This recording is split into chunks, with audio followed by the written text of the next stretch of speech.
దేవుని యొక్క సన్నిహితుడిగా, దేవుని రొమ్మున ఆనుకొని దేవుడు ఏదైతే చెప్పాలనుకుంటున్నాడో దానికన్నా ముందే, నోట్లో నుండి బయటికి రావడానికన్నా ముందే హృదయంలో ఆలోచిస్తుండగానే నాకు తెలుసుకోవాలా అన్న ఆశ కలిగిన వాడు, యూదుల్లో నిష్ట కలిగిన వాడు, సంపూర్ణుడు యోహాను. అపోస్తులైన యోహాను ఈ విధముగా రాస్తా ఉన్నాడు. తన పుస్తకాన్ని సువార్తను రాస్తా ఉన్నాడు. మా సువార్తను, యోహాను సువార్తను. అందులో మొట్టమొదటి అధ్యాయములో ఒక జవాబు ఇచ్చాడండి. ఏంటా జవాబు అంటే, దేవుడిని నువ్వు చూసావా? దేవుడు ఎలా ఉంటాడో నీకు తెలుసా? దేవుడు ఏ రూపంలో ఉంటాడో తెలుసా?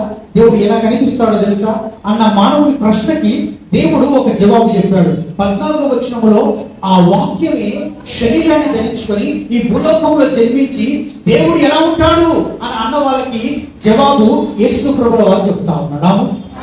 హల్లెలూయా. ఇలా ఉంటాడు దేవుడు. ఎలా ఉంటాడంటే ఇలా ఉంటాడు. ఏ సంబంధం లేని వారి కొరకు మరణించే వాడిగా ఉంటాడు. ఈ సర్వలోకము కొరకు సిలువలో బలియాగమయ్యేవాడిగా ఉంటాడు. సర్వ మానవాళి కొరకు చనిపోయేవాడిగా ఉంటాడు అని మొదటి అధ్యాయంలో పుట్టి ఆయన తన్ను తాను జవాబుగా ఈ లోకానికి పరిచయం అయ్యాడు. 2వ అధ్యాయంలో ఒక వచ్చంట అక్కడ యేసును ఆయన శిష్యులను వివాహానికి పిలువబడతా ఉన్నారు. అక్కడ ఒక కొరత ఏర్పడతా ఉంది. ఏంటా కొరత? ద్రాక్షరసం అయిపోయింది, ద్రాక్షరసం తక్కువైపోయింది. ఈ రోజున నా ప్రభువు అంటా ఉన్నాడు, నీ జీవితంలో ఏ కొరత ఉన్నా నువ్వు అనుకుంటుండొచ్చు ఈ రోజు ఈ కొరత ఉంది, రేపు దానితో భర్తీ చేస్తానని. రేపు దాంతో నువ్వు భర్తీ చేసేలోపు రేపు ఇంకో కొరత నీ జీవితంలోకి వస్తుంది. అందుకే నేను ప్రభు అంటున్నాడు, ఆ కొరతకు ముగింపు యేసు ప్రభువుల వారు. ఆమేన్. హల్లెలూయా. ఆ కొరతకు జవాబు ఎవరో తెలుసా? నా యేసు ప్రభువు. అక్కడ కొరత ఏంటి? నీళ్లు ద్రాక్షరసం అయిపోయింది. దేవుడు ఏం చేశాడండి? నీళ్ళని ఏం చేశాడు? ద్రాక్షరసముగా మారుస్తా ఉన్నాడు. నీళ్ళను ద్రాక్షరసముగా మార్చాడు. 6 రాత్రి వానలు అక్కడ పెట్టాడు. 6 అంటే ఏ సంఖ్య? మానవుని సంఖ్య. అక్కడ 6 పెట్టాడు. మానవుని కావాల్సింది ఏమి? తినము తాగుము, నా ప్రాణమా తినము తాగుము, అదే ఉండొద్దు. ఏదుండగా నా ప్రాణమా యెహోవాను, నా ప్రాణమా ఆయన పరిశుద్ధ నామమును సమర్పించు. ఆయన తీసుకున్న ప్రకారంలో వెళ్ళి ఆ రాత్రి బాణాలని అంచుల వరకు నిలిపారు. జగదీశ్వరుడు దాంట్లో ముంచారు. వెంటనే రాక్షసం అయిపోయారా? అది తీసుకెళ్ళి ప్రధాన గ్లాస్లో పోసిన తర్వాత అక్కడ అందరితో చాలా బాగా చేశారంటే మనకు ఉంటుంది. అలా చేశాం, మరి ఇంత ఖర్చు పెట్టాం అంత ఖర్చు పెట్టాం అని చెప్పేసి దాన్ని పట్టుకొని ఇలా తాగుతుండగా ఆ నీళ్ళు ఏమైపోయినాయండి? బాప్తిజం తీసుకోవడానికి జీవితం మార్చబడదు. యేసుక్రీస్తుని రుచి చూస్తూ జీవితం మార్చబడదు. బాప్తిజం అంటే ఈ జగ్గిని నీళ్ళలో ముంచగానే మనకి ఒక సంపూర్ణత లేకపోతే ఒక బ్లెస్సింగ్ అనేది రాదండి. ఎప్పుడు వస్తుంది సార్ బ్లెస్సింగ్? దేవుడిని రుచి చూడాలా.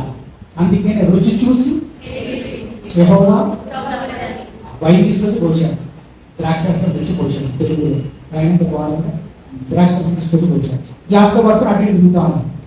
తెలుస్తుందా అంటే దాని రుచి తెలుస్తుందా? మంచిదని తెలుస్తుందా? చెడ్డదని తెలుస్తుందా? ఏమన్నా తెలుస్తుందా? దాన్ని ఏం చేయాలి తెలుసా? కాదు. అందుకనే there is a very American between dipping and sipping. వెనకలు ఎప్పుడో తెలుసా? అది ముంచుటలో తాగుతుంది. అది ముంచి తీసుకొచ్చి ఏం చేయాల్సి తాగదండి. తాగితేనే ఆ అద్భుతానికి ఒక అర్థం. అంతే అంతేగాని ఆడ నీళ్ళు రాక్షసంగా మార్చాలని వెళ్ళిపోతే వేస్ట్. అందుకని కదా రెండవది ఏంటో తెలుసా అండి, నీ కొరతకు నీ రుచికి ఆయనే సమాధానం. ఆమేన్. హల్లెలూయా. మూడు, ఒక పెద్ద అయిన గవర్నమెంట్ జాబ్ అయ్యారు. ఆయన మంచి ఉద్యోగం చేస్తాను, పరిగెత్తుకు వేసే దగ్గరికి వచ్చి నేను పరలోకం పోవాలని ఏం చేయాలి, ఒకరు కొత్తగా జన్మిస్తేనే కానీ మరో పరలోకం వెళ్ళాలని చెప్పారు. కొత్తగా జన్మించడం ఏంటండి, ఆల్రెడీ నాకు 50 సంవత్సరాలు, ఇంకొక 5 సంవత్సరాలు రిటైర్ అయిపోతా ఉన్నాను, మళ్ళీ నా తల్లి గర్భంలో ఎలా జన్మిస్తాను అంటే అప్పుడు యేసయ్య అంటున్నాడు, అయితే నువ్వు నీటి మూలముగా జన్మించాలి, ఆత్మ మూలముగా జన్మించాలి. శరీరకంగా నువ్వు 55 సంవత్సరాల క్రితం జన్మించావు, ఆత్మ మూలంగా ఇంకా జన్మించలేదు కాబట్టి నువ్వు జన్మించాలా. ఆమేన్. హల్లెలూయా. హల్లెలూయా. నికోదేము యొక్క ప్రశ్నకు యేసు ప్రభుల వారి జవాబు. ఆమేన్. ఆయన అంటా ఉన్నాడు, అయ్యా నేను పరలోకం ఏం చేయాలా, మరలా జన్మించు, ఆత్మమూలముగా జన్మించు, అప్పుడు పరలోక రాజ్యం పోతావు. ఆ ఆత్మ ఎవరు, ఆత్మపూర్ణుడు ఎవరు, యేసు ప్రభుల వారు. నికోదేము యొక్క ప్రశ్నకు యేసయ్య జవాబుగా మారాడు. నాలుగోది, సమరయ స్త్రీ వస్తా ఉంది. అయితే ఆమె ఎక్కడికి వస్తా ఉందో తెలుసా అండి, యాకోబు బావి దగ్గరికి మధ్యాహ్నం వేళ వస్తా ఉంది.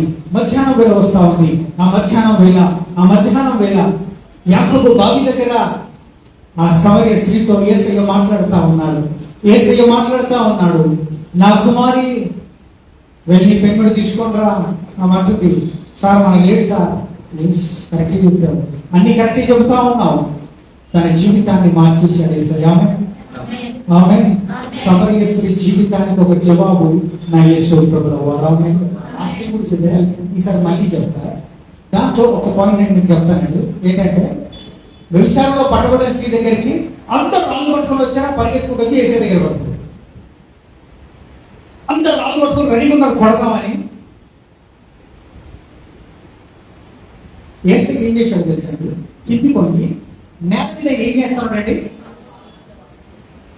ఏం రాస్తున్నాడు అందరూ ఏం రాస్తున్నాడు, కరెక్ట్ చెప్పారు, అందరు చెప్పాలని చెప్తాడు. ఏం రాస్తున్నాడు, అక్కడ ఎవరెవరు ఉన్నారు వాళ్ళ పేర్ల కింద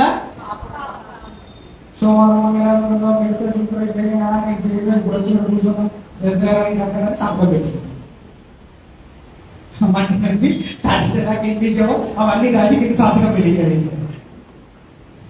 అయితే మీకు ఒక పేపర్ ఇచ్చి ఇక్కడ అందరి గురించి రాయండి అన్నాం అనుకోండి, వెంటనే తీసిస్తారు. 2 నిమిషాలు రాసి ఎంతసేపు రాస్తారు,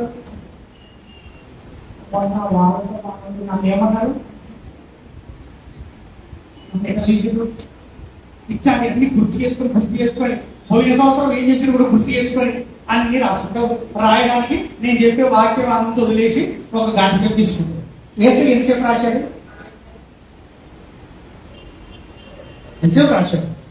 రాళ్ళు పట్టుకొని 2 వచ్చారా 3 వచ్చారా? మరి యేసయ్య ఎంతసేపు రాశాడు, వాళ్ళ పేర్లు వాళ్ళ పాపాలు వాళ్ళ యేసయ్య రాసేదాకా రాసుకో గురించి తప్పకుండా చూస్తున్నాం కదా. మరి జరిగిన సంఘటన ఏంటో తెలుసా, దేవుని యొక్క ఆయన రాస్తూ ఉండగా ఆ శబ్దము విని వాళ్ళు ఏం చేశారంట, వాళ్ళు యేసయ్య రాస్తూ ఉండగా ఆ శబ్దము విని రాళ్ళు పడేసి వెళ్ళిపోయారు. అక్కడ జరుగుతున్న విషయం ఏంటో తెలుసా, యేసు ప్రభు కింది కొని రాస్తూ ఉంటే ఒక శబ్దం వస్తుంది. ఈ శబ్దము ఫ్రాంక్లిన్ పాపం ఒకటి, ఆయన పాపం వినిపిస్తా ఉంది. ఆ శబ్దం ఇక్కడ అందరూ ఒకటే పాపం చేశారా, పాపన గాలమంచిగా హల్లెలూయా మన గాలిగా అంటే ఎవరో ఆ రాళ్ళు పట్టుకోవచ్చు. అక్కడ జరిగిన విషయం ఏంటంటే రాస్తున్న శబ్దము ఎవరి పాపములు వాళ్ళకి వినిపిస్తున్నాయి అంటండి. హల్లెలూయా. అందుకని ఒకేసారి వితిన్ ఫ్రాక్షన్ ఆఫ్ సెకండ్స్ లో ప్రతి ఒక్కరు సోమవారం నాడు పొద్దున సోమవారం అంటే నిన్నటి సంగతి కూడా చెప్తాడు, సోమవారం సంగతి ఇప్పుడు రాయబడేశాడు. ఈయన రాసుకుంటే కానీ ఆ శబ్దాన్ని బట్టి మరి ఏసై ఎంతసేపు రాశాడు వాళ్ళ పేర్లు వాళ్ళ పాపాలు వాళ్ళ ఏసై రాసేదాకా రాసుకో మురికి కదా తప్పుడు చూస్తున్నాం కదా. మరి జరిగిన సంఘటన ఏంటో తెలుసా? దేవుని యొక్క ఆయన రాస్తూ ఉండగా ఆ శబ్దము విని వాళ్ళు ఏం చేశారట? వాళ్ళు ఏసయ్య రాస్తూ ఉండగా ఆ శబ్దము విని రాళ్ళు పడేసి వెళ్ళిపోయారు. ఆయన జరుగుతున్న విషయం ఏంటో తెలుసా? యేసుప్రభు కింది కొని రాస్తూ ఉంటే ఒక శబ్దం వస్తుంది. ఈ శబ్దము ఫ్రాంక్లిన్ పాపం ఒకటి, ఆయన పాపం వినిపిస్తా ఉంది ఆ శబ్దం. ఇక్కడ అందరూ ఒకటే పాపం చేశారా? పాపన కాదనొచ్చుగా హల్లెలూయా మన గాలిగా అంటే ఎవరో ఆ రాళ్ళు పట్టుకోవచ్చు.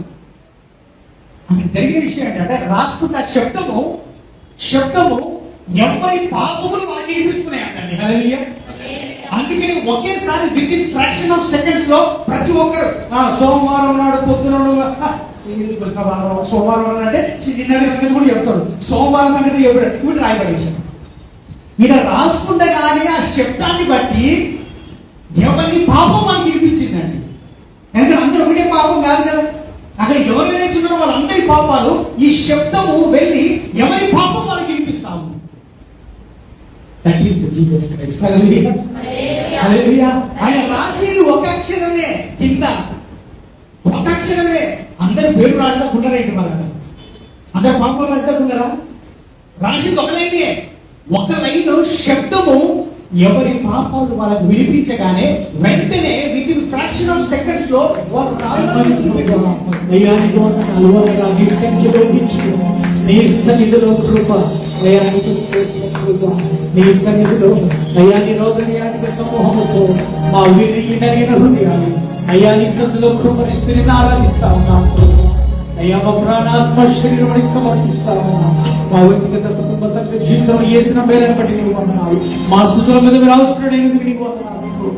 అయ్యా నువ్వు చూపించిన కృపను బట్టి నీకు వందనాలు. ఏమిచ్చి మా హృదయం తీసుకోగలం కృప, ఏది ఇచ్చిన నీ ప్రేమకు సమర్థత సరిపోదు. అయ్యా మా వీరికి కలిగిన హృదయాలు మీ చేతిలో సమర్పించుకున్నాం. నీ కొద్ది స్థితి ఆరాధన మీకే సమర్పించుకుంటున్నాము.